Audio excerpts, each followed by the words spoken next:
I'm Tammy Hill. And I'm Meg Beatty. We are here with Jacob Miller today with Stockton Mortgage out of Lexington, and he's going to kind of give us an idea of the mortgage industry for buyers.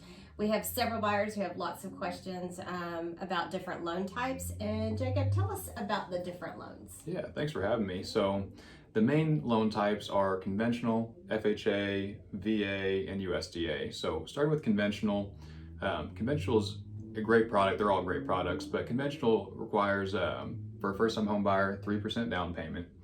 And it has cancelable mortgage insurance, which just means once you reach 20% equity in the home, that's why a lot of people talk about putting down 20%, your mortgage insurance falls off. So it's a great program. FHA loans are a great loan program for people with low down payment, also lower credit. They're more lenient on credit scores. So a lot of times, first-time home buyers may not have a lot saved up, or their credit might not be in the best spot, so FHA is a good option for them.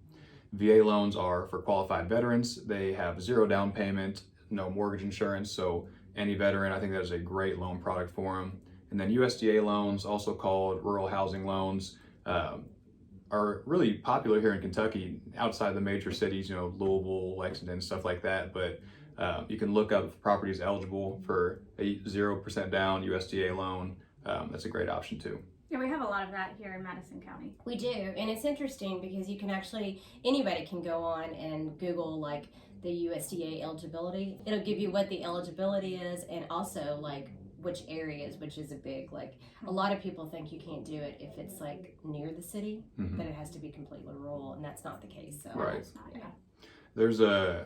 I just found out there's parts of like Georgetown and Nicholasville that you would think aren't eligible, but they really are. So it's always worth it to look it up. Yeah, I've done that before with people. If they're looking, I'll put the address in, and if they know that's the only way they're going to go with that loan, if it doesn't qualify, we won't even go look at that home. So. Yeah, smart. Yeah. So why would somebody choose conventional over USDA? Like if USDA has a lower rate, why would they choose conventional over doing USDA? Sure.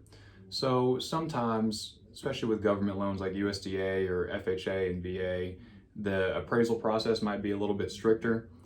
So if you think a home may not pass a government appraisal, then it might be worth it to go that conventional route, even if the rate's a little bit higher, if you really love the home.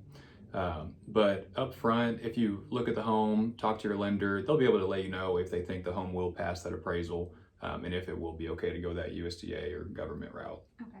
Yeah, they are much stricter, I think, for FHA and USDA, so that's good.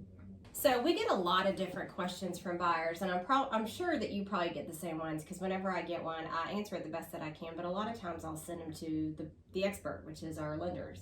So what is like one or two questions that you get asked a lot, and how would you answer that for your buyers? Sure. A lot of people think, like FHA loans, for example, you have to be a first-time home buyer to get an FHA loan, which isn't true. The only rule is you can't have two current outstanding FHA loans. There are some rules that allow it, but it's pretty uncommon. But a lot of people think, I own a home right now, it's a conventional loan. I can't get an FHA loan, I'm not a first-time home buyer, but that's not the case, you can. That's good to know. One of the other big things right now, hot topics are definitely interest rates. And then where people don't have the money that they did even a couple of years ago, the biggest thing that people talk about is what kind of closing costs. That has always been a question. What are my closing costs going to be? So what are those closing costs for somebody that's sitting at the closing table? What does that include? And then also maybe the hot topic of the interest rates. Sure, yeah. So closing costs, like you said, a lot of people don't know. They might have enough saved up for the down payment and don't realize that there's more to it than that. So your closing costs are going to be things like your lender's underwriting or processing fee. If they're charging you any points for your interest rate, that'll be a part of that. And then the title company will have their specific fees to hold the closing, record the deed, and all of that. In addition to the closing costs, it's all grouped in together, but there are prepaids. So we'll collect for your property taxes and your homeowner's insurance at the closing table to open up an escrow account for you. So every month when you make your payment, you'll pay 1/12 of your taxes and 1/12 of your insurance, so that at the end of the year when those bills are due, your lender will pay for it out of that escrow account that you set up at closing. But that's all part of your closing costs as well. I do have a question. Yeah. The escrow account, I know that it's always part of it, and I always include that when I'm kind of giving somebody a quote on what their payment's going to be. Is that something that's required of buyers to start for if they don't have a certain amount down, or? Yeah, so this might be lender specific. At Stockton Mortgage, if you're putting down 20%, you can choose whether or not you want to escrow. Okay. I just had one actually close 2 weeks ago where they didn't want to escrow. They were putting down over 20%, so we didn't. But yeah, anything under that you have to. Okay. And then interest rates. Yeah, so right now, like you said, a lot of people are thinking these rates are crazy high. I don't want to buy. I think I'm going to wait. My response to that is the people that said that a year ago are, kicking themselves because the home prices have gone up and the interest rates have stayed the same. So if they had bought, their home would have appreciated in value. It'd be worth a lot more now. If they wanted to sell, they'd make a profit. And then when the rates do drop, they can still refinance later. So that's my response to anyone that's saying they would still want to wait. Yeah. I do always tell people you got to look at why you're moving. Mm-hmm.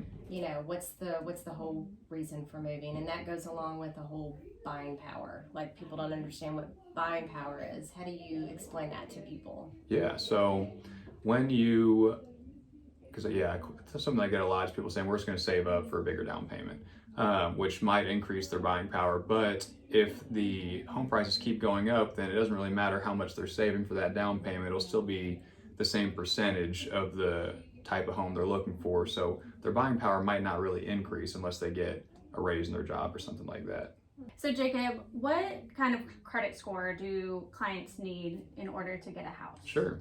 So on a conventional loan, the minimum credit score is a 620. A lot of times it may not be as beneficial if you have a 620, but it's possible. For government loans, FHA and VA, we can go as low as 580.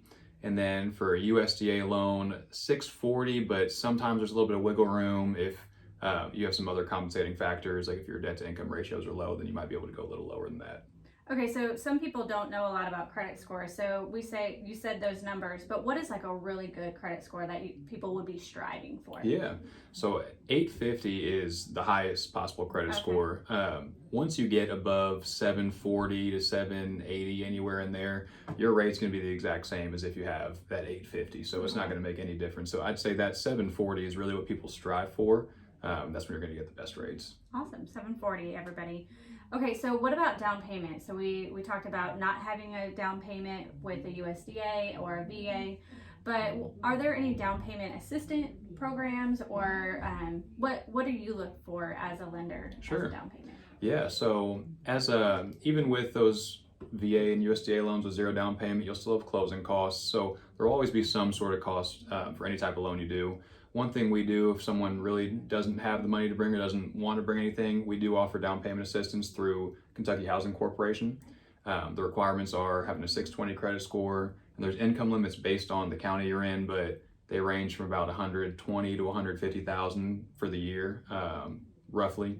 But it's $10,000 in down payment assistance, so that's a huge help to people that might not have as much saved up, or they found a home sooner than they wanted to and weren't quite ready as far as the down payment goes, so we have that option for them. Yeah, and that's kind of like an additional loan. Right. Yeah, So it's a second loan. Right. Yeah. Okay. And then there's a lot of people who will, they ask the sellers to pay for closing costs. I do know they can't ask for down payment. Like, they can't ask the sellers to pay for down payment. Is that correct? Okay. Right. Yeah. But just for closing costs. Yeah. We are in a market right now that is a possibility to ask for closing cost. Okay, Jacob, so tell us about you. Why would people want to choose you? Sure. Take my humble hat off, I guess. I think where I try to be different, because like you said, lenders have, for the most part, the same products, but you're going to want to work with someone that you like. And I try to be available for people on weekends, stuff like that, to be able to help them out if they see a home they like and need me to run some numbers on it. I'll do that. And then in addition to it, I just try to get to know them, because it just makes everything so much smoother that way. As far as the actual job part goes, something I do is once someone fills out an application and gets pre-qualified, I would be good to just send out, here's a pre-qualification letter, you can go shop. And if they're in a real hurry, sure, maybe I will, but I always push to go ahead and collect their documentation up front. So, hey, let me get your pay stubs, let me get your bank statement, so I can get everything verified, so that when you do place that offer, I can call the listing agent and say, hey, I already have this person, they're good to go, I verified everything, be a smooth close, we could probably close sooner if you wanted. I think that's what helps me stand apart. That's the difference between pre-approval and pre-qualified too, Yes. right? Yes, Yeah. that's huge. And that's actually on our new contracts is the pre-qualification is really what they're looking for. That has to be done within so many days of writing the offer. So that's important. So that's Definitely. good. And quick to respond. So we like that too. Always. Well, Jacob, we are so glad to have you today. We are very excited for our buyers that are coming our way and that we will also send to Jacob and some other fantastic people that we know. So we just want to thank you for being here. Thanks for having me. Thank you.